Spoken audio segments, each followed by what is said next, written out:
Hello दोस्तों, स्वागत है आपका हमारे YouTube चैनल पर। दोस्तों, बहुत सारे लोगों ने कमेंट किया है और लोग पर्सनली भी पूछते हैं कि स्लैब की कास्टिंग होने के क्या अगले दिन हम स्लैब पर प्लास्टर वर्क और पनिंग वर्क कर सकते हैं। अगर करते हैं तो उसके क्या फ़ायदे हैं और क्या नुकसान है। तो दोस्तों, पनिंग का मतलब ये होता है कि सीमेंट का घोल चढ़ाना। तो पहले हम ये समझते हैं कि लोग ये करते क्यों हैं, फिर हम आपको बताएंगे कि इसका दुष्परिणाम क्या होता है और करने का सही तरीका क्या है। दोस्तों, अगर आप स्लैब की कास्टिंग करने के अगले ही दिन अगर आप प्लास्टर वर्क कर देंगे तो आप क्यों प्लास्टर वर्क करना चाहते हैं? दो रीज़न हैं उसके। पहला रीज़न ये है कि आप प्लास्टर वर्क इसलिए कर रहे हैं ताकि आपके पानी का स्लोप मिलाना है, आपको जो भी रेन वाटर होगा आप उसका स्लोप मिला रहे हैं, और उसके ऊपर आप पनिंग कर रहे हैं। इसका मतलब है कि आप उसको वाटरप्रूफ बना रहे हैं और ताकि आपका पानी जो है स्लैब में एब्जॉर्ब ना हो, आसानी से बह जाए। तो ये आप दो पर्पज से करते हैं, लेकिन आप जो ये काम करते हैं इसके पीछे आप बहुत नुकसान कर जाते हैं। मैक्सिमम जगह देखा जाता है और ये होता ही है कि अगर स्लैब कास्टिंग के अगले ही दिन अगर आप उस पर जो है सीमेंट का घोल चढ़ाएंगे, प्लास्टर करेंगे, तो वो जो आपका प्लास्टर है उसके ऊपर जो पपड़ी आप सीमेंट की स्लरी लगाते हैं वो पपड़ी बन के निकलने लगता है। तो ये बहुत गलत तरीका है। कभी भी आपको स्लैब कास्टिंग करने के बाद इस तरीके का नहीं करना है, तो वो पपड़ी बन के निकल जाएगा। दोस्तों, पपड़ी बन के निकलने का रीजन ये है कि जब आप प्लास्टर कर देते हैं स्लैब की कास्टिंग जस्ट होने के बाद अगले दिन, और उसके ऊपर जब सीमेंट की स्लरी आप लगा देते हैं, तो एक दो दिन में जब उस पर धूप पड़ता है तो हाइड्रेशन प्रोसेस की वजह से वो पूरा चटक जाता है जो ऊपर आपने सीमेंट की स्लरी लगाई है, और वो चटक जाने की वजह से वो आपको पूरा क्रैक्स दिखता है। और जो आपने मोटार नीचे यूज किया, जो आपने मसाला बिछाया, जो आपने प्लास्टर किया है, वो अच्छे से ग्रिप न बनाने की वजह से कभी कभी उन दोनों के बीच में एयर्स आ जाते हैं और फिर वहां से आपकी प्रॉब्लम स्टार्ट होती है क्रैक्स की, सीपेज की। क्रैक्स तो आपको दिखते ही हैं क्योंकि वो मसाला जो है वो चटक जाता है, जो हमारा सीमेंट की स्लरी है वो चटक जाती है, धूप पाती है तो, और हमारा क्रैक्स आने की वजह से आगे चल के हमारे स्लैब में जो है सीपेज और सीलन की भी समस्या स्टार्ट हो जाती है। कई जगह देखा जाता है कि वो पूरा मोटार जो है वो पपड़ी बनकर निकलने लगता है, जैसा कि आपको इमेज में दिखाया जा रहा है। तो दोस्तों, ऐसा आपको नहीं करना है। आपको कभी भी स्लैब कास्टिंग करने के जस्ट बाद आपको प्लास्टर वर्क नहीं करना है, और प्लास्टर करने के बाद आपको जो है उस पर पनिंग नहीं करना है। नहीं तो आपको हमेशा पानी से सीलन की समस्या और क्रैक्स तो आपको हमेशा दिखेगा। तो अब हम बात करेंगे कि सही तरीका क्या है, यानी आपको स्लैब कास्टिंग के अगले दिन क्या करना है, और अगर आपको इस तरीके का पानी का स्लोप देना है तो उसके लिए आपको क्या करना है। तो सबसे पहले आपको करना यह है कि जब आपकी स्लैब की कास्टिंग हो जाती है तो उसको सबसे इंपॉर्टेंट उसको चाहिए मॉइस्चर। सीमेंट को, कंक्रीट को हार्ड होने के लिए, अपने स्ट्रेंथ गेन करने के लिए उसको चाहिए मॉइस्चर। हाइड्रेशन प्रोसेस को कंप्लीट करने के लिए उसको वाटर चाहिए। तो आपको सबसे पहले उसकी क्यूरिंग करनी है, और क्यूरिंग आपको अच्छी तरीके से करनी है। आपको ऐसे ही टाइम पास के लिए क्यूरिंग नहीं करना है। क्यूरिंग करने के लिए हमारे आईएस कोड में बताया गया है कि आप बॉन्डिंग मेथड का यूज करें।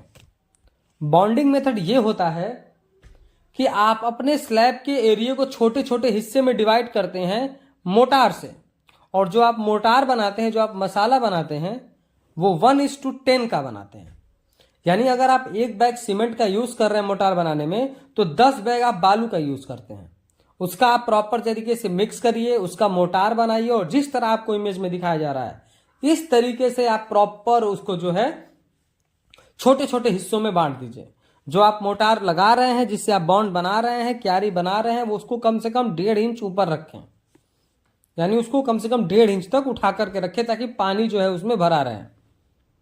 और जब आप मोटार लगा के क्यारी बना दें, फिर आप उसमें पानी भर दें, और पानी भरकर आपको भूल नहीं जाना है। आपको हर 2 दिन पे 3 दिन पर आकर पानी का टेम्परेचर चेक करना है।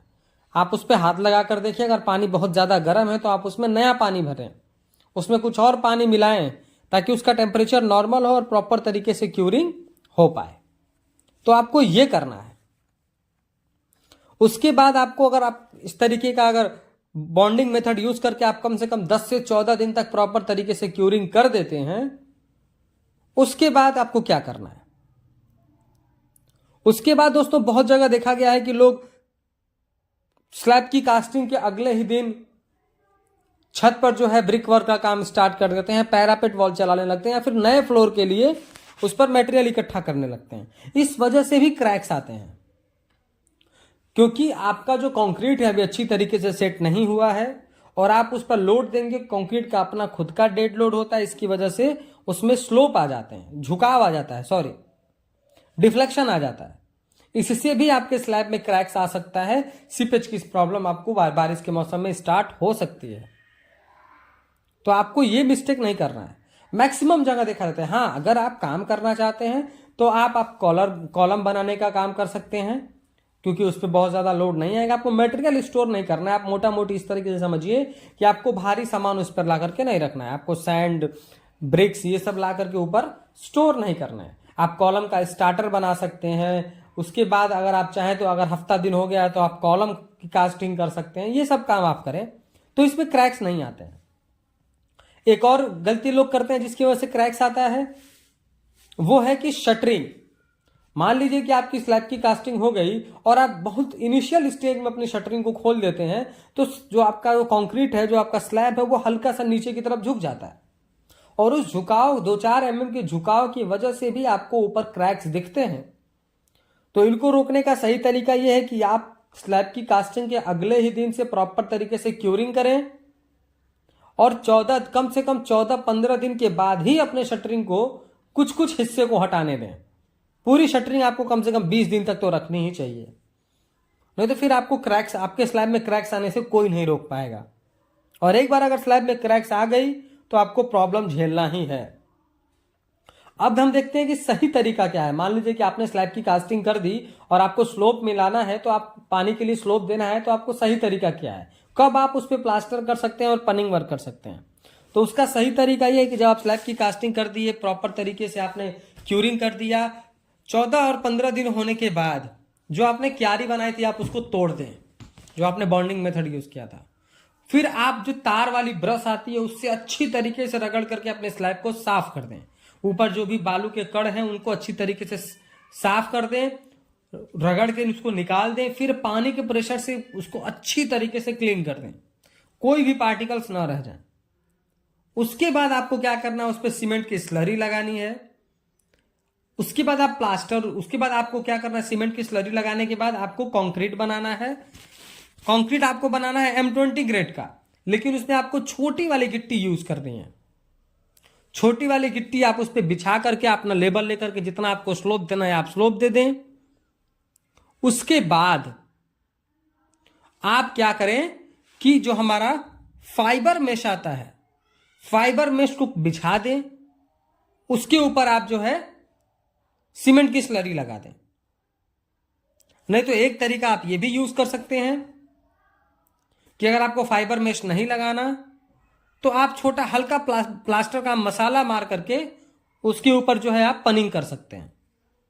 लेकिन आपको कंक्रीट ही बनाकर यूज करना है स्लोप के लिए। ऐसा नहीं है, मान लीजिए कंक्रीट आपसे क्यों कहा जा रहा है कि अगर आपको 2 इंच का 1.5 इंच का स्लोप देना है, आपका स्लैब एरिया बड़ा है, तो आप लास्ट में कहीं 2 इंच का मसाला लगाएंगे, तब तो कहीं आकर आधा इंच लगाएंगे तो 1.5 इंच का आपका स्लोप बनेगा। तो अगर आप 2 इंच का मसाला आप कहीं यूज करते हैं तो मसाला फट जाएगा हाइड्रेशन प्रोसेस की वजह से, थिकनेस ज्यादा होने की वजह से, और फिर आपका सारा पैसा बर्बाद हो जाएगा।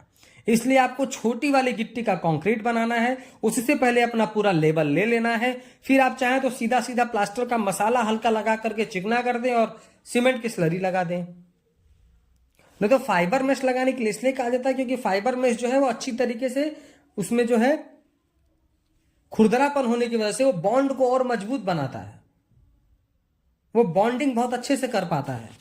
तो इसलिए आपसे कहा जाता है कि आप फाइबर मेश यूज करें। तो ये कुछ सही तरीका था।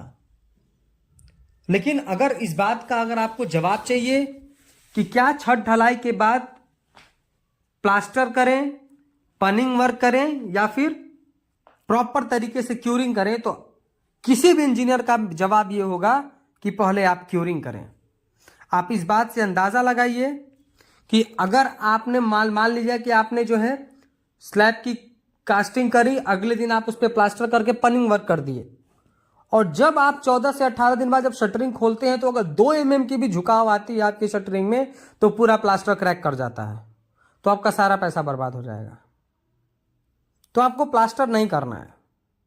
सीधा सीधा जवाब यह है कि आपको प्लास्टर नहीं करना है। आप कंक्रीट यूज करें, उस पर फाइबर मेश का यूज करें, फिर आप सीमेंट की जो है पनिंग वर्क कर सकते हैं, वो आपके लिए बेस्ट है।